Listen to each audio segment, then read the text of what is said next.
There's that jack. Oh, nice fish. Yeah, seemed to be coming on the bite in the afternoon. I didn't get too much during the midday and that on the low tide, so hopefully things pick up. I haven't got too much longer anyway.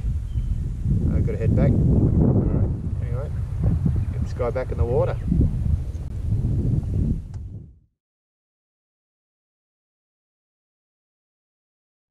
There we are. There's a nice jack. He's got to be up in the 40s.